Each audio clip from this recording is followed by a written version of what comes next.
Because of the obvious threat to untold numbers of citizens, and because of the crisis which is even now developing, this radio station will remain on the air day and night.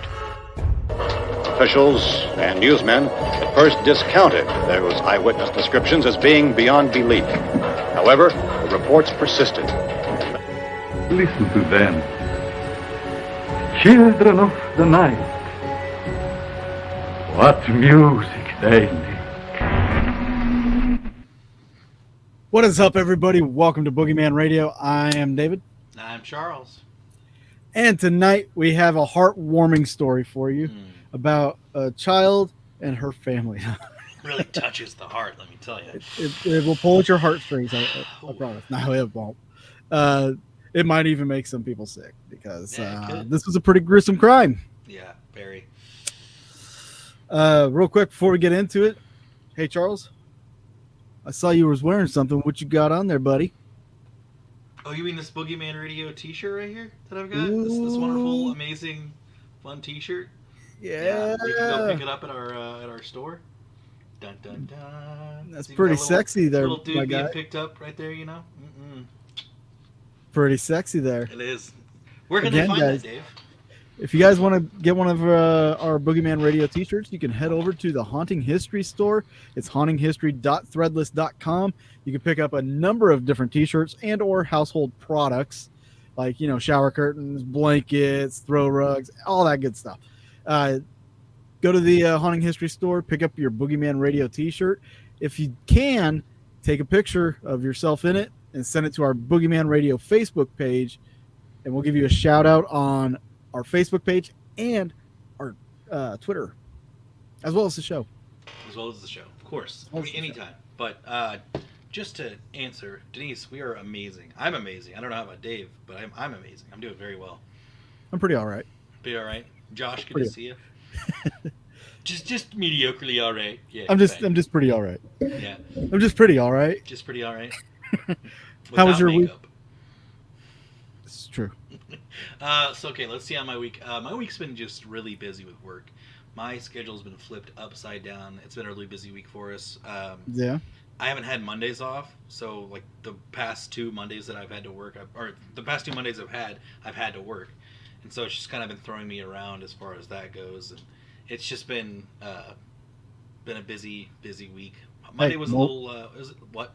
I was gonna say more money, more problems. That's true. I mean, it is like I am getting, it's nice. Don't get me wrong, but it was a little heavier on this past Monday. We were doing an event called "Keep the Spark Alive." It's for a good cause. It's a charity for suicide prevention, and so it's just the people that put on that event at our club experienced a loss, and it happened back in 2017. And so, like, they're doing great things. It's a great charity. It's just it's a little heavy sometimes. Yeah, I can imagine. Yeah, but other than that, I mean, it's been a solid, busy week for sure. Went on a 4-hour motorcycle ride last Thursday. That was really nice. I bet that was well needed. That was very, very much so. I felt like Friday. I felt so refreshed and ready to go. It was amazing. Beautiful. I pretty much just rode around like some of the lakes and parks around Kansas City and nicer areas, and it was a great, much needed ride. Hey, also, just want to throw this out there for anybody that wants to join our Patreon page. We have put out a video of Charles's experience at the McIntyre Villa. Yes. One of his experience at the McIntyre Villa. And if you want to check that out before anybody else gets to check it out, you're more than welcome to jump over to patreon.com/Boogeyman Radio. Yes. Sign up, become a patron. It's actually cheaper than most places that you'll ever find. Guaranteed. I can honestly say that most Patreon places or Patreon sites will have a $5 to $20 membership. Not us. $2.49. That is it. $2.49. Get your membership. You can go over there, check out that video. It is an early release and a portion of what's to come from that McIntyre vlog. What is up, Cassie? And what is up, Lori? Welcome back to the show. Yes, we are cheap and easy. You're dang right we are. You know what? That's when we do the After Dark. I'll name myself Cheap, and if you want to put yourself as Easy. Sure. Let's do that. Yeah. That's our new name nickname. Tags are going to be too. Is just Cheap and Easy. Cheap and Easy. T-shirt. I'm with cheap or I'm with easy. Right. Perfect. How you doing? But how was your week though? It was pretty uneventful. I've been lacking the motivation to really do anything, but today I kind of did some stuff. I don't have to work tomorrow, which is nice. Sucks, but it's cool too at the same time because I don't have to work at all, so I'm good.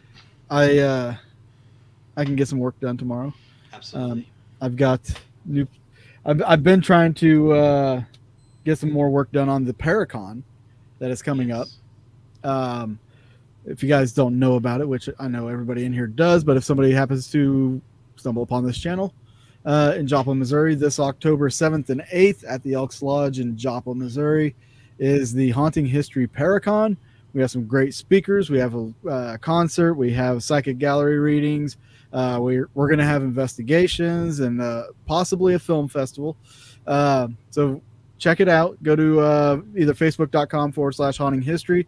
Check out in the events, or just go to hauntinghistoryparacon.com and you can get all the information there. If you want to become a vendor or if you want to get your tickets, that is the perfect place to do so. We have a few VIP tickets available. Those have actually sold pretty fast. So if you want to jump on that, now is the time. Definitely is the time. Do it. But I've been talking to Kupsik about getting some things set for the Paracon. Especially the badges and stuff for the guest speakers, our special guests, VIP vendors and staff and all that, our volunteers. I've also been doing some emailing for more sponsorship and stuff like that. So Cassie, more sponsors, the better. Cassie's going the extra mile. Like usual. Listed some Randall Shreve, so I'm ready to sing along to a few. Hell yeah. It's gonna be a great time. I'm so excited. Yeah, I think maybe one of these episodes we'll play some Randall Shreve on here. That'd be a lot of fun. Just to kind of give everybody a little taste. What is up, Kelly? Good vibes. Kelly and Heather, good to see you guys. So it's gonna be a great time. I'm so excited. And I possibly might have some news for next week. Possibly. It's only been talked about. It's been thrown out there, and we're gonna see about scheduling and formatting and everything like this. But there's something in the mist. Is it going to take place next week? No. So we're for the Paracon? No. So something else? It's different from the Paracon. It's some potential news. Does that have to do with the paranormal? Yes. Good. I'm already intrigued. As you should be, my good son. So, what are we talking about again? Oh, right. It's just going to make my schedule busier. That's all I can say about it. Well, I mean, it happens. Pour some tea. You give me some tea? All good. I need some crumpets now. What kind of tea you drinking? Milo's. Perfect. There it is. Perfect. This is not a sponsored video. No paid promotion. No shameless product placement. Only the T-shirt. Yeah, right. That's fair. Yeah, that's fair. It's not shameless though. That's fine. That was not shameless. No. I was not ashamed of it. No. Because you are a sexy man beast. Wait. I'm sexy man beast. That's easy. That's easy. And has good vibes. And has very good vibes. But right. I gotta say, so real quick before we get into I actually sat down and watched. This might be a little hilarious, and I don't know how people feel about them. So let me finish my drink. Okay. I sat down and watched the Sam and Colby Crescent Hotel episode last night. Who's Sam and Colby? Okay, so you don't know who Sam and Colby are? You know, I'm pretty sure they're YouTubers, but they are YouTubers. They're paranormal investigating YouTubers. I think we've had this discussion before about how I feel about YouTube videos nowadays. So, proceed.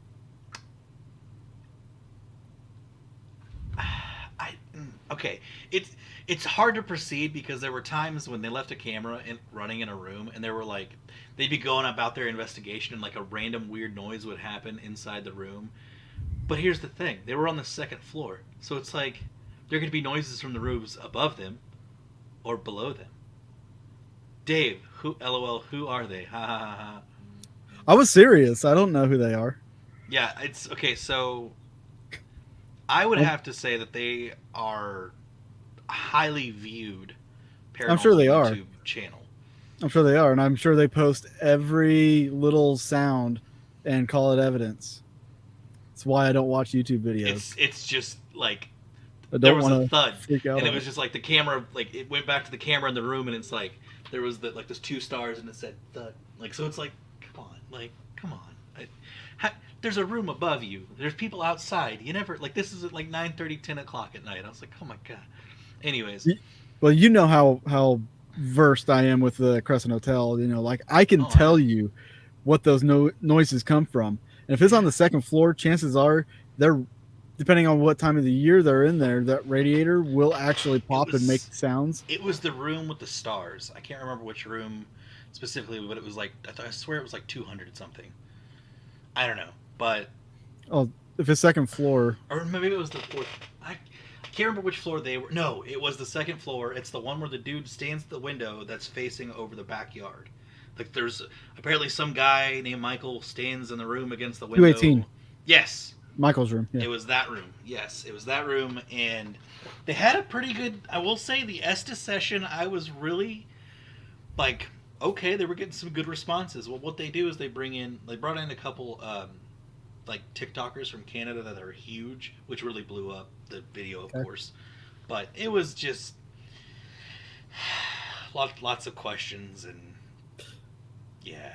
So they didn't really try to debunk anything.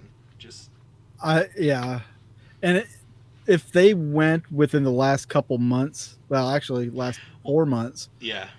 tourism has kicked off already in Eureka Springs. So people walking up and down those halls, it's going to cause a lot of noise contamination. You know, from what I remember when we went there, there was no video or photography allowed during the tours, right? No, they could take pictures. A video? I think so. Okay, because they recorded their entire, like, it was just them and then the one tour guide, and they recorded the entire tour. I didn't think that was allowed, but I could be wrong. Never mind. I think it is, but the thing about the tour is like not all of it's 100% accurate, and right. I could tell what the tour guide was saying. It just seemed like a little. The tours are entertainment. Yes.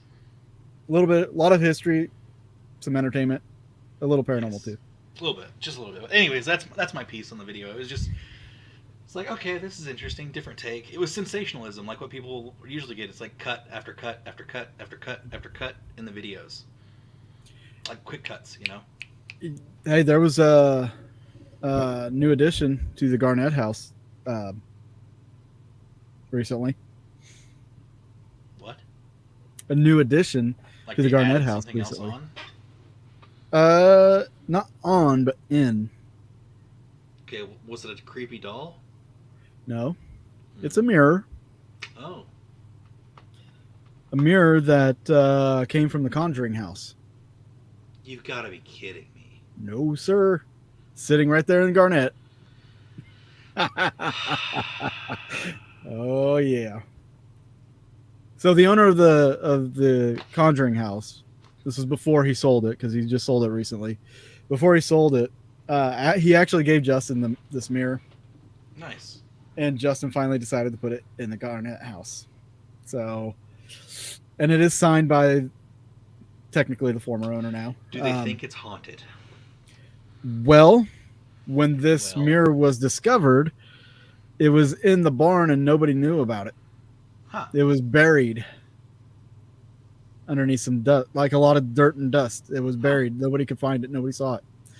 And nobody knows how long it's been there. And they're thinking that it came from when the Perone family lived there. Well, that's interesting. So what is this mirror doing in the garage? Yeah. Why is it in the garage? And number two, just space? I don't know. In paranormal theory and stuff like that, people believe these mirrors are portals or windows portals, to the yeah. other side. Yeah. What if there was something to this mirror?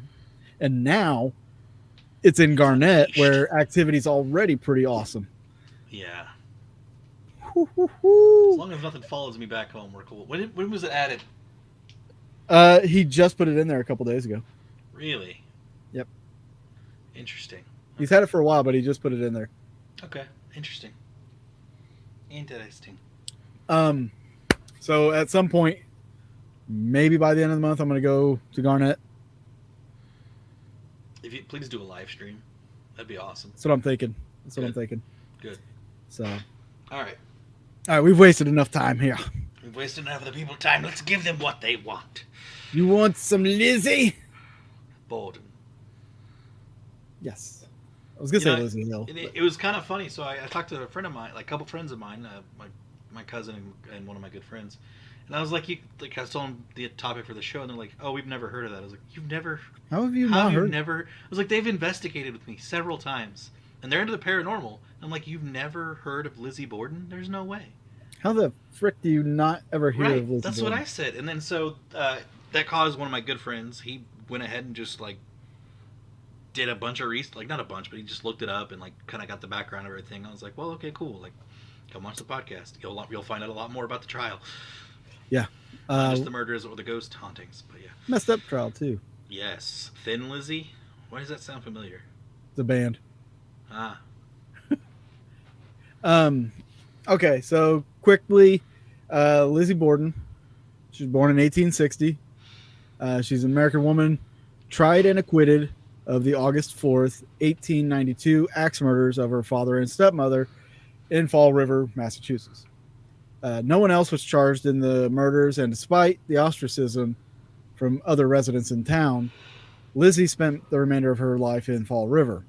She died of pneumonia at the age of 66, just days before the death of her older sister, Emma. The Borden murders and trial received widespread publicity throughout the United States, and along with Lizzie herself, they remain a topic in American popular culture to this day. They've got numerous films, theatrical productions, literary works, folk rhymes, and all that stuff. And a lot of it's still very well known in the Fall River area. So if you haven't heard of this, buckle up, because it's going to get nasty. Well, even if they have heard of it, like a lot of people know more of like the beginning, like the things that happened as far as the murders. Yeah, they just know the murder happened. And yeah, the murder and then some of the hauntings afterwards. They don't really know necessarily the whole case, the whole trial. Yep. So, let's see here. Without ado. Do we want to just jump into the murders, or do you want to talk about a little bit about the family? We should give people some background. I'm sure most of the people on here know about the family, but we should probably give them some background. All right, so Lizzie was born to Sarah Borden and Andrew Borden. And funny enough, Lizzie's middle name is actually Andrew. Oh. Yeah. So her father is of English and Welsh descent. This actually comes into play when it comes to Fall River, and we'll talk about that in a little bit. He grew up very modest, struggled financially as a young man. Despite being a descendant of a wealthy and influential family,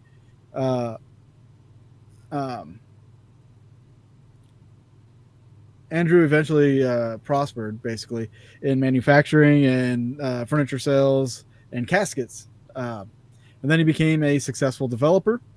He was a director of several textile mills and owned considerable commercial property. He was also president of the Union Savings Bank and a director of the Durfee Safe Deposit and Trust Company. At his death, his estate was valued at $300,000, which would be equivalent to $9,630 or $9,630,000 in today's time. So they were a well-to-do family.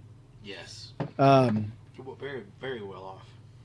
So despite the fact that they were wealthy, Andrew was known for his being frugal. For instance, the Borden home lacked indoor plumbing, although at the time it was common accommodation for the wealthy. It was in an affluent area, but the wealthiest residents of Fall River, including the family members of Andrew, like his cousins, they lived up on this area that they called the Hill. So there was a separate part of town that was for the wealthy, but Andrew did not want to live up there, and he had this really modest home. AKA cheap. What? Huh? Nothing.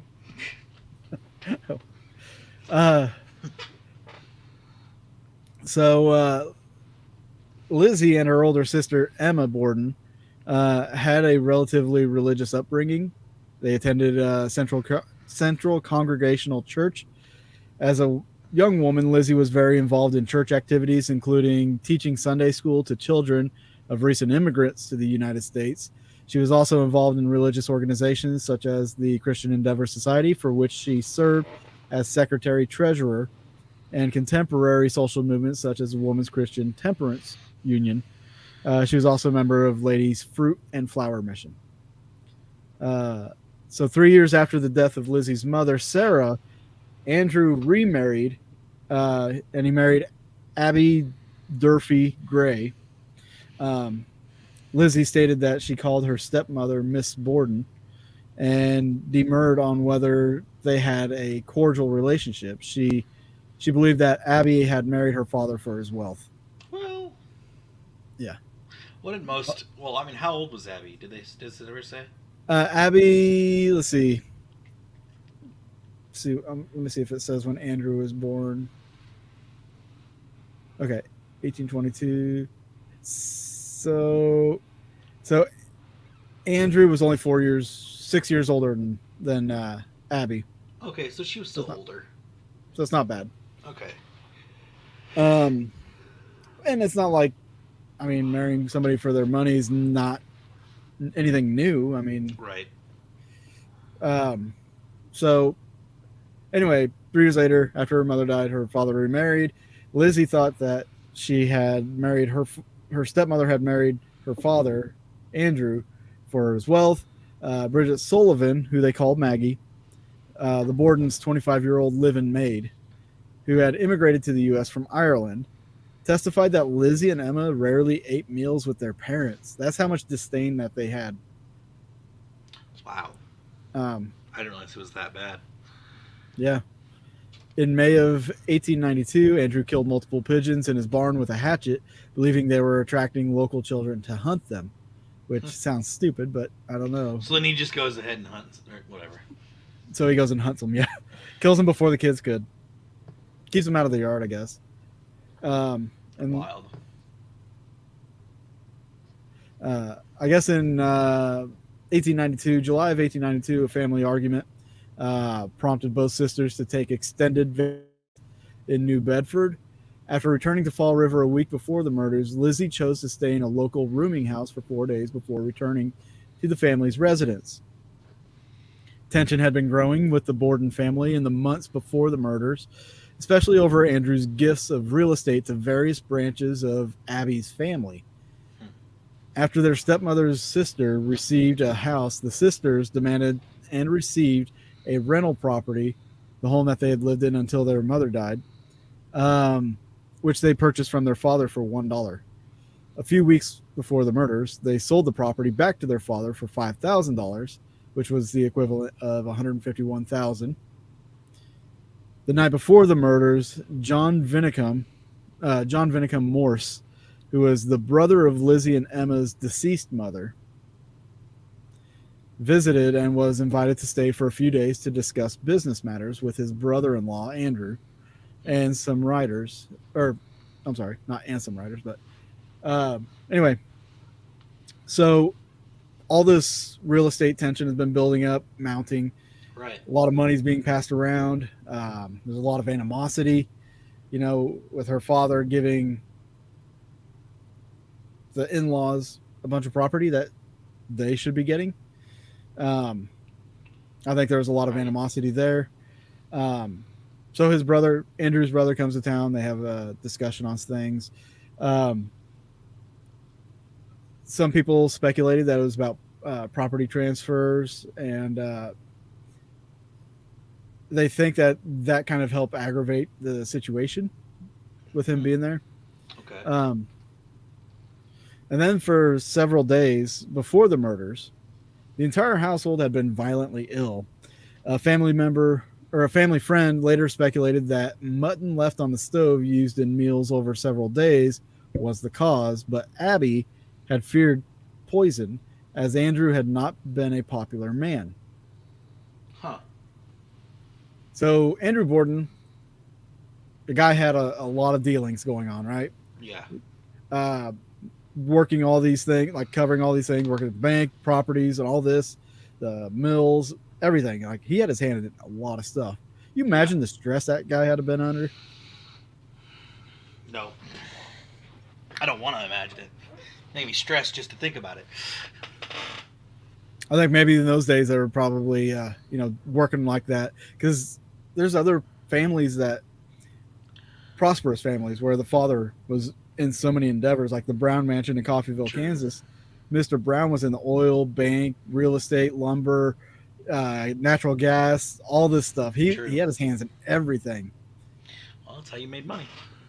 Yeah, sometimes I wonder if they just wanted to get away from their families. True, they were working so hard they didn't want to be around them.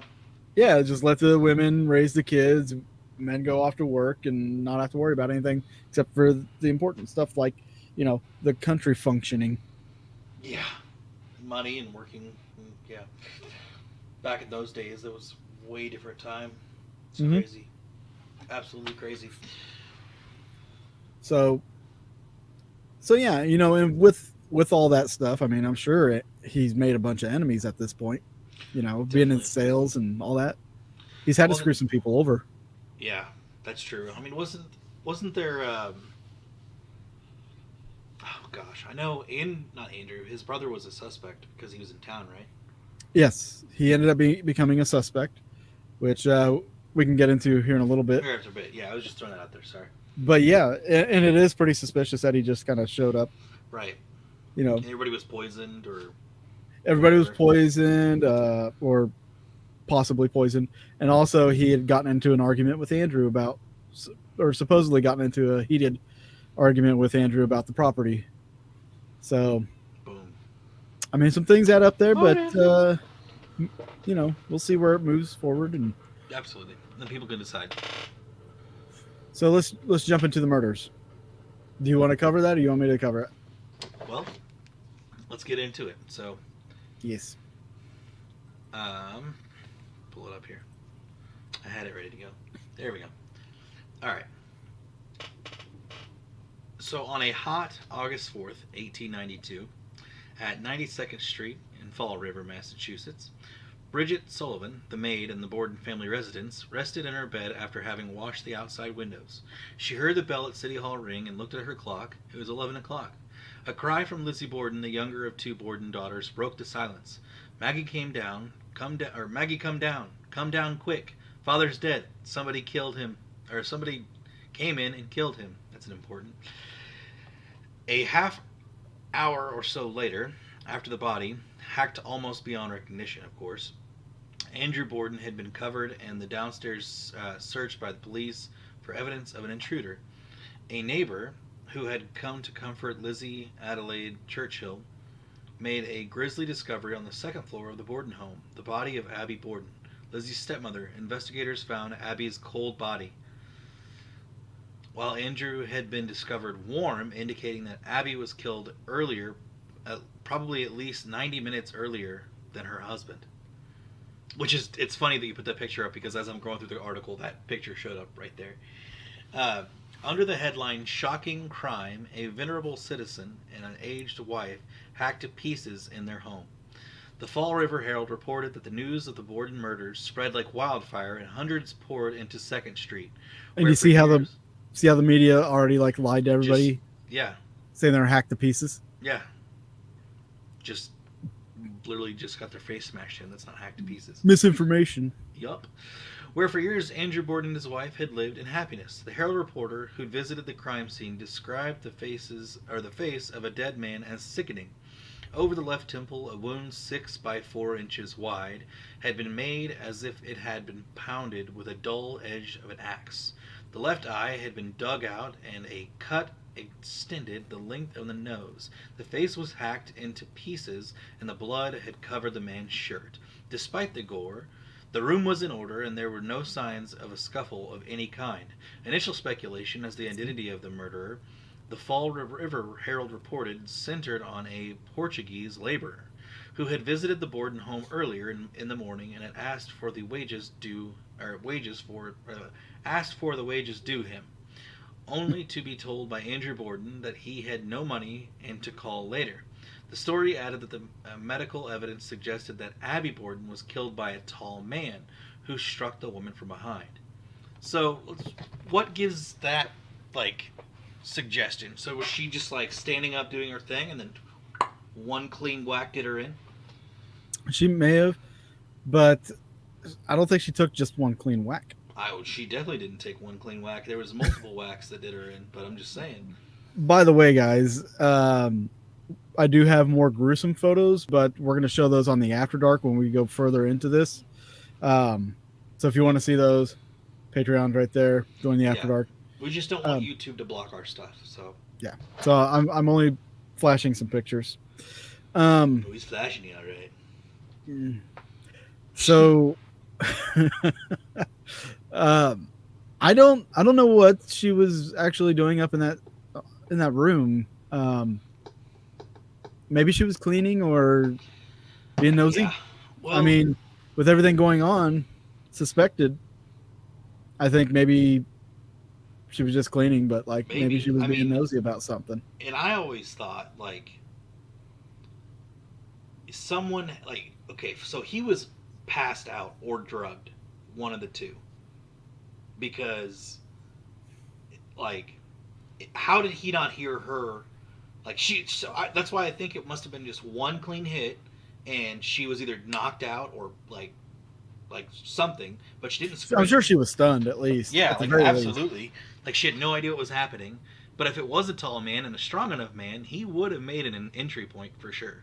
Oh yeah, he would have bludgeoned, not just bludgeoned her, but he would have pierced the skull. And in fact, they do have the skulls, and they used I thought this was messed up, that they used the actual skulls during the trial. It's what did they do? They take all the meat and flesh off the skulls because cleaned it off. The trial was 9 months evidence. later. This is what the skulls look like after, obviously, their injuries.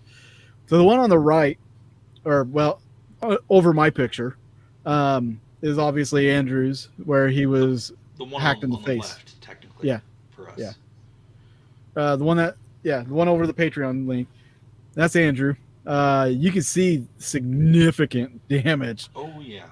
Significant. And also with the mother or stepmother, she had a hell of a lot of damage to the back of her skull. And I made the comment to you before the show. It looked like Jigsaw kind of did it. But both of them received massive trauma. I think Andrew's was probably a little bit worse. I'm sure the hits, they said it made him unrecognizable. Well, here's the thought. So, what if they hit him with the flat side first to knock him out? Just a bludgeoning blow? Yeah. And then just proceeded to go with the other bit. If you're going to kill him, you just kill him. Yeah, I guess. A sharp end of the axe, if you penetrate the skull, is going to hit the brain, and they're not going to do anything. Nope. They're just going to go down. They might twitch or whatever. True. Very true. All right. So, continue on here a little bit. 2 days after the murder, papers had begun reporting the evidence that the 33-year-old Lizzie Borden might have had something to do with her parents' murders. Most significantly, Eli Bentz, a clerk at S.R. Smith's drugstore in Fall River, told the police that Lizzie visited the store the day before the murder and attempted to purchase prussic acid, don't know necessarily, a deadly poison. A story in the Boston Daily Globe reported rumors that Lizzie and her stepmother never got along together peacefully, and that for a considerable time back they have not spoken, but noted Also, that family members insisted relations between the two women were quite normal. The Boston Herald, meanwhile, viewed Lizzie as above suspicion. From the consensus of opinion, it can be said, in Lizzie Borden's life, there is not one unmaidenly nor single deliberately unkind act. So they they stated that she never had she was never mean or anything to anybody. Kelly's asking if he had a previous injury. Are you talking about on the skull? Because the skull won't show stitches. The skull, what do they call the suture line? They'll have those. If anything looks like, if you're thinking that it might be stitches, it's probably his hair. Now, like I said, I do have more graphic up close photo of Andrew's face and the back of Mrs. Borden's head. And so if you want to see those will be on Patreon. But no, I don't think he had any previous injury that were stitches. Now, to what you were talking about there, Charles, with her looking to buy this acid, and then the family becoming ill like just days before, right? It was days before that she supposedly was trying to buy this acid, right? So do you think maybe she did buy this acid, and she tried to poison them, but it didn't work? That's what it sounds like. I mean, like it's kind of convenient. Because what she say, didn't she say that she was questioned and she bought the acid for like rats or something like that, or some sort of pests or something? I don't recall. Because she did get interrogated and she made up she said something. I think her defending her counselor or whatever, the lawyer defending her, I think they said that it was a case of misidentification. People were misidentifying her as the person. Huh? Well, I mean, if they didn't find the acid in the home, then how would they know it's acid? Well, whoever, the shop owner or whatever, come forward, said such and such tried to buy such and such.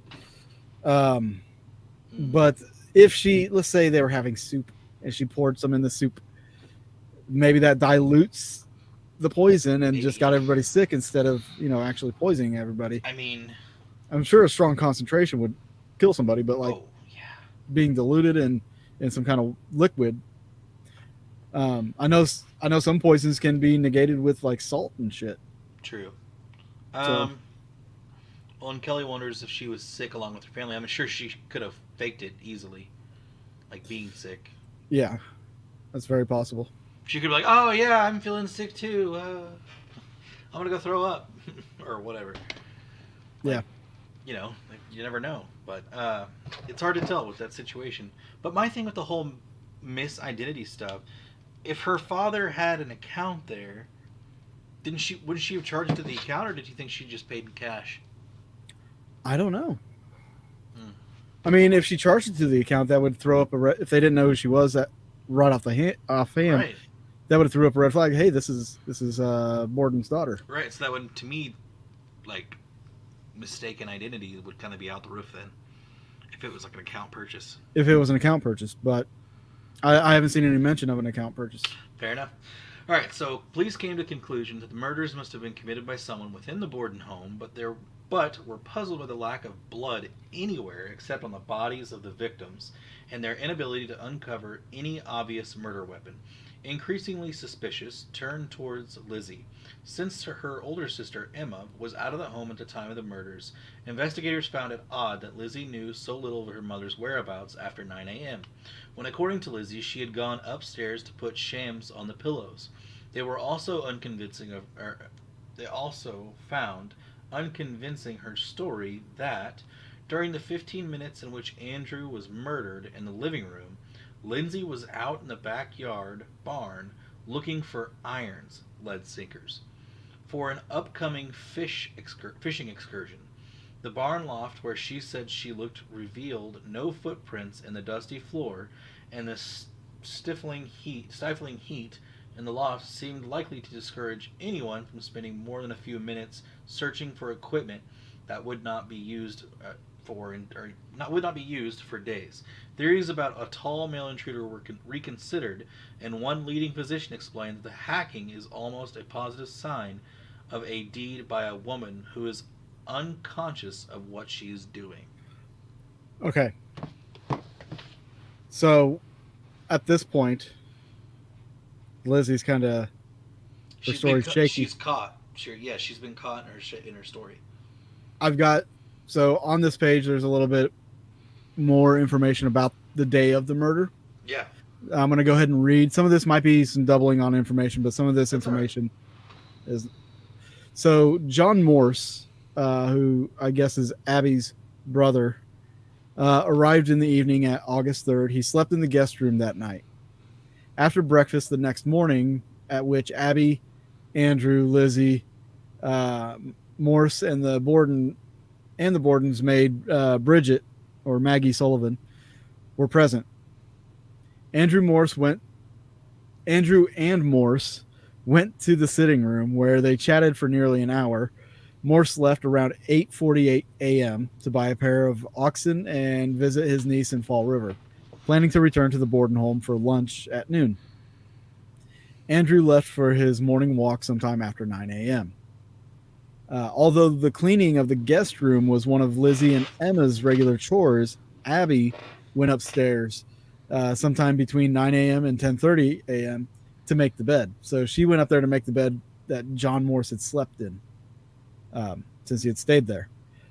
According to the forensic investigation, Abby was facing her killer at the time of the attack.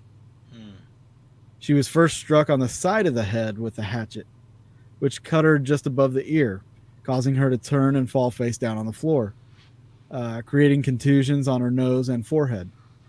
Her killer then struck her multiple times, delivering 17 more direct hits to the back of her head, killing her. So with her death, that initial strike that would have knocked her out. That would have hit. I'm guessing maybe blunt end. Yeah, you may have been correct about that. Because let's look at the skull again. The one over Charles is Abby's. There's a big chunk missing off that side, and totally could have blunt ended her. To me that looks she's more coming in and just goes blunt. Bam, like probably hiding the axe behind her, or just like they're getting into it. Maybe it takes it and whack, because that back end, that would be more to daze / like incapacitate someone. I would say more than a first strike, because with that first strike, that it couldn't it like I could be wrong here, but that first hit couldn't it have gotten stuck in her skull?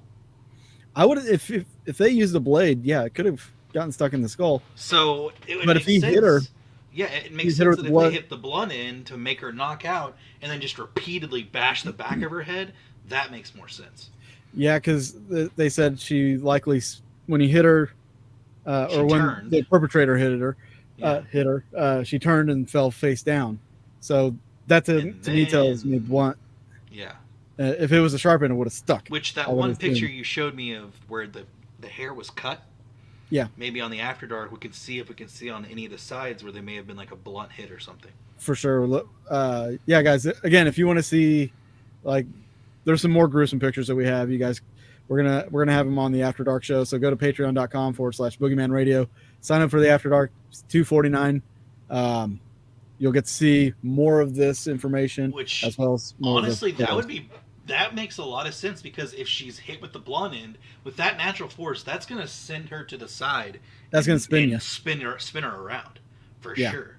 And then she clearly, obviously, passes out from the blow, and without making any noise, because she obviously doesn't know what's happening. So I'm sure that first blow, she turned her, or she gets hit, gets spun around as she's probably passing out, and then falls forward, and minimal especially with noise contusions to the nose and face, that's a lot of force on the face. Yeah, minimal noise is made, so which would make sense why the dad was not woken up, or he wasn't there. He wasn't there. He left for his morning walk. Oh, that's right, because there was significant time that had passed between the first two killings. So, Andrew returned around 10:30 a.m. Okay. His key actually failed to open the door, so he knocked. Maggie, Miss Sullivan, the maid, She went to unlock the door, finding it jammed. She uttered a curse. She would later testify that she heard Lizzie laughing immediately after this. She did not see Lizzie, but stated that the laughter was coming from the top of the stairs. Ooh. This was considered significant as Abby was already dead at this time, and her body would have been visible to anyone on the home's second floor. Lizzie later denied being upstairs and testified that her father had asked her where Abby was, to which she replied that a messenger had delivered Abby a summons to visit a sick friend. Lizzie said that to her dad? Yes. Oh. Supposedly. Lizzie stated that she had then removed Andrew's boots and helped him into his slippers before he laid down on the sofa for a nap. This detail was contradicted by the crime scene photos, which show Andrew, get this, wearing boots. Not slippers. Exactly. So then, let's see. Yeah, so she then informed Sullivan of a department store sale and offered her permission to attend. But Sullivan felt unwell and went to take a nap in her bedroom instead. Sullivan testified that she was in her third floor room, resting from cleaning windows, when just before 11:10 a.m. she heard Lizzie call from downstairs, "Maggie, come quick, father's dead." Wait, 11:10 because she heard the bell ring and then Yeah. shortly after. She said somebody came in and killed him. Andrew was slumped on the couch in the downstairs sitting room, struck 10 or 11 times with a hatchet-like weapon. One of his eyes had been split cleanly in two, suggesting that he had been asleep when attacked. He was still bleeding. His still bleeding wounds suggested a very recent attack. Dr. Bowen, the family's physician, arrived from his home across the street and pronounced both victims dead. I don't think it really took a doctor to do that, Nope. but detectives estimated that Andrew's death had occurred at approximately 11 a.m. Andrew, so literally 10 minutes before she yelled. 10 minutes before she... So just whack, whack, whack, whack, whack, whack constantly. Like you said, you were saying that the one doctor was saying that it was possibly by the hand of a woman who didn't realize what she was doing. Yeah. If that's the case, then after she had done that, like, it could have all flooded back to her. Like, oh my god! But if she did She kill just him, snapped? maybe. Like psychologically just snapped. Yeah. I wonder if That's a there was possibility. anything said in the exchange from when he came home. Well, the only thing you have is from Lizzie, as far as That's what verbal. I'm, so that I wonder if something was said between the two of them. That's what made her snap on him. That sparked it. Because Well, he you know, would have been thinking, asleep, possibly. thinking like a serial killer here. You know, she didn't have to What are kill you telling his us? dad. What are you telling us, Charles? I'm just trying to think what would be You're a her serial motive. killer? No. Oh my god! Thinking like from a serial killer's, like from a killer's point of view, why did she kill her dad? Right. Well, all that property was the turmoil with the property sales and the giving away of properties and stuff like that to the family that she deemed was trying to take her dad's money. I mean, that was a lot of turmoil within the family. Yeah. She could have been mad at her dad for that, but I don't know. It just seems like, I'm mad at you for giving away property. I'm going to kill you instead of those that you to give the property to. Or if she was just like, oh, I killed her, now I got to kill him. This topic is going to take quite a while, and I think we're going to cover more on the After Dark than Probably. what's going to be shown on here. Yeah. So let's jump from the killing now. There was an investigation. Yes. A lot of people were questioned. There was a lot of suspects that were possible. Yes. A lot of possible suspects. One being an unknown man that was in town. And one thing I wanted to point out before the show ended was at the beginning, I talked about how her father was like Dutch and English, and how that might come into play. Well, the part of town that they were in wasn't the best part of town, Yeah. and the reason they say that is because of all the Irishmen that were coming into town and moving in. Where up on the hill, it wasn't that. It was, see, segregation Yeah. was pretty rampant back then. Not just with blacks and whites, but like the English and the Irish. There's some separation there. Oh yeah. The rich English folk were living up on the hill. He did not. He lived down there, and a lot of the Irish people lived right there. In fact, this was one of the things that was brought up during the trial. Was when the body was found, and she hollered for Maggie to go get the doctor. She didn't send him right next door, where there was a doctor living right next door. She got somebody else. The reason she didn't send him to him is because he was an Irishman. And then there was another doctor behind their house and adjacent that was also an Irishman that they could have went to, but no, she sent her to get somebody else. That was brought up in the trial. So there's more animosity, not necessarily within the family, but in the community. As we were talking, Andrew had a lot of people that didn't like him. He had enemies for sure. There's a lot of stuff I really want to get into, but we don't have the time to get into. Let's see here. What have you got for investigation stuff? I mean,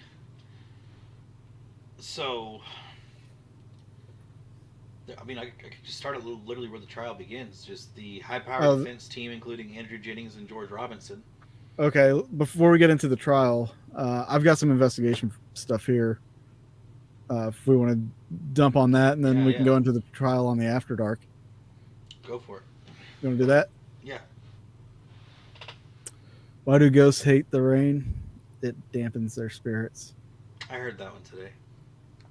Did he tell it to you earlier? No, actually, like a test run. I actually heard it last night. Oh, it was on that Sam and Colby episode. One of their guests said that, and I was just like, "Oh God!" Just ouch. I was wondering, Mike. I was kind of wondering if we were going to get one from him. Oh, I'm sure we will. I don't question that. If he's not busy, I guarantee it's going to be there. Okay. Let me just run through this investigation piece, and then the rest we'll save for the After Dark. Guys, if you want to hear more about this and about the trial, the whole acquittal and everything, you're going to want to join us on the After Dark. Circumstantial. Jesus. Patreon.com/Boogeyman Radio. $2.49. It's not bad. Helps us out. Helps us bring you more content.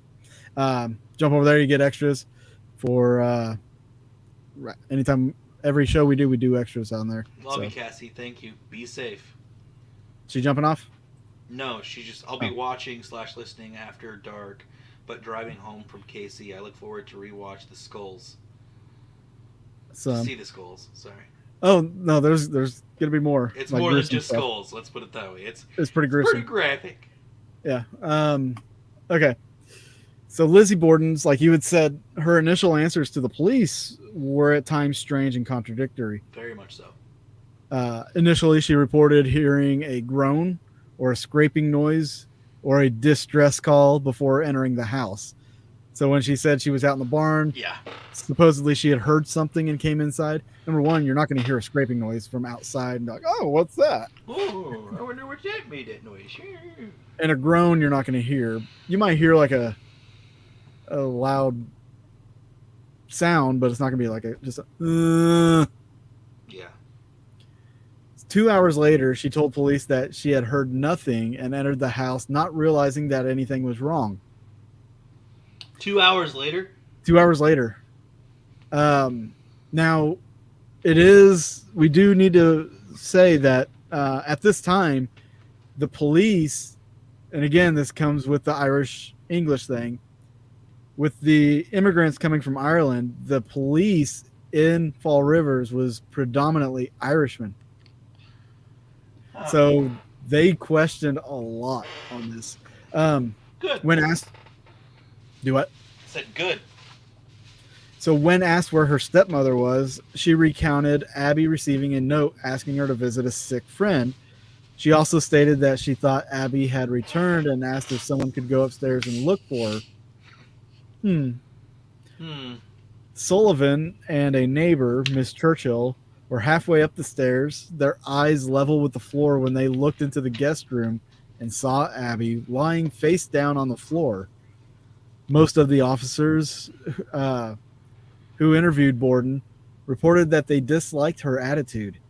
Some said that she was too calm and poised. Despite her attitude and changing alibis, nobody bothered to check her for blood stains. Good job, police. They were probably drunk. I'm sorry. What? They were probably drunk, Irishmen. How? Drinking them potatoes. What? Okay. What? They didn't bother checking her for blood stains? Yeah, I mean, you Oh would kind my god. of look at her hands, her nails. Here's an Literally, idea. if he died 10 minutes after, like, you know, if he died at 11, and then 10 minutes after is when she yells for Matt, or whatever her name is, Yeah. I guarantee she still has some sort of blood on her somewhere. Now, number one, they didn't know what time he died when they first got fair there. Enough, fair enough. But fair enough. but on the other hand, if he was still bleeding out, then it was Yeah. recent. Very. You know?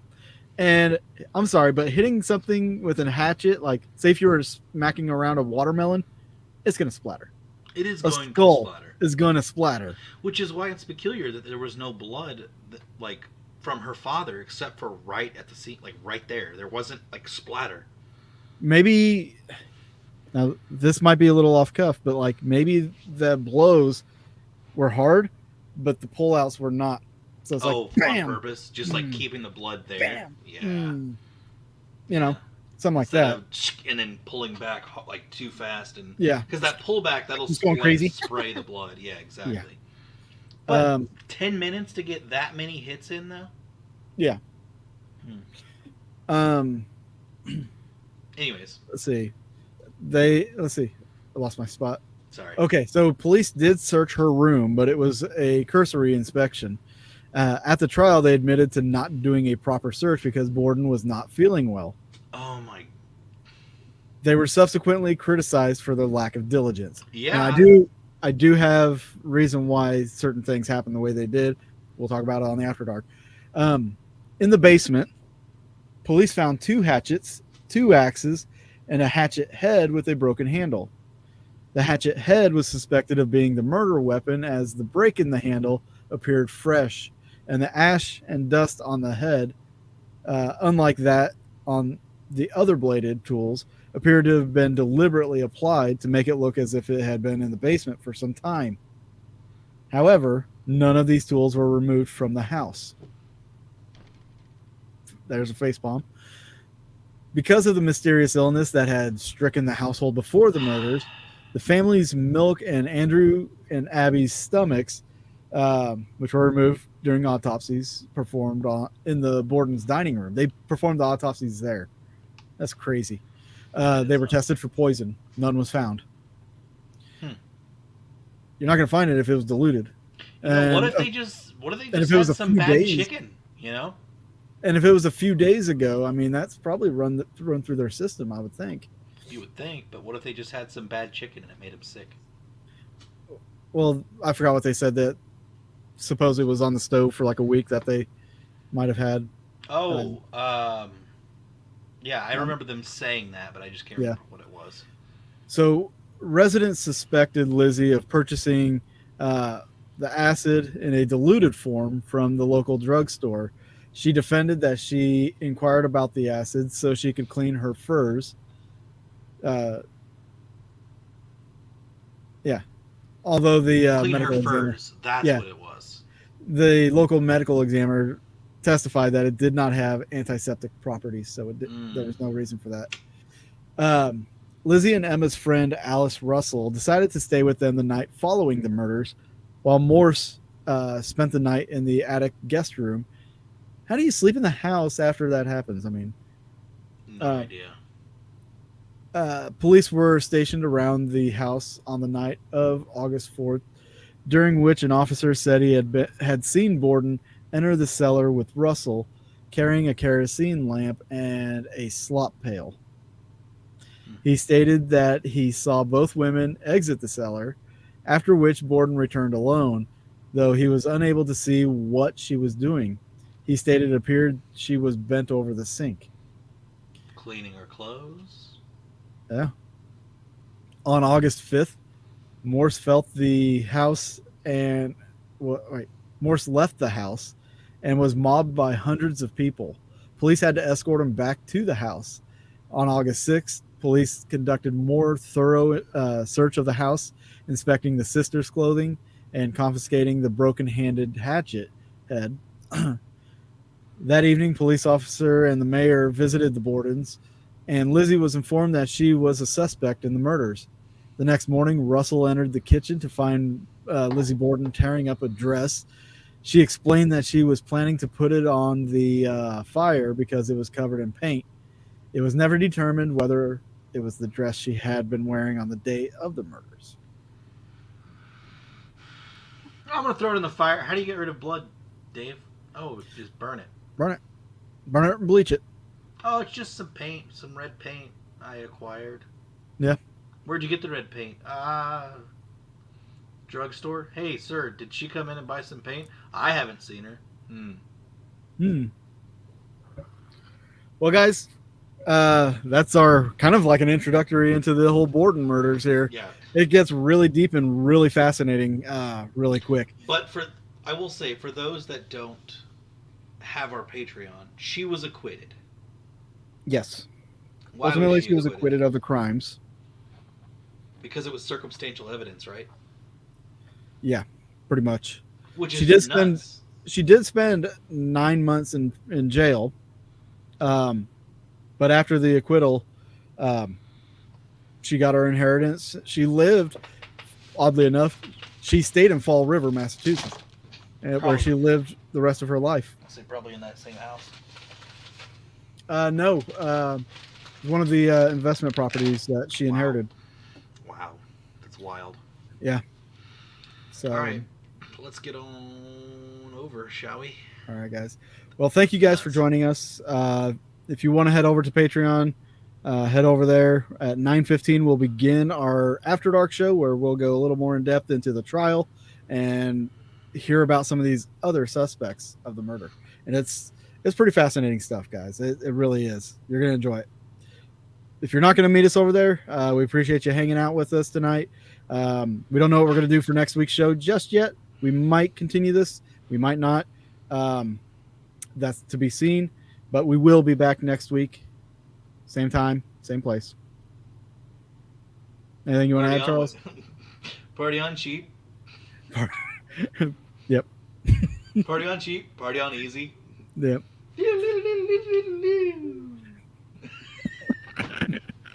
I watched that recently, so I just had to do it. All right, Thanks, guys. We'll see you next week. Bye.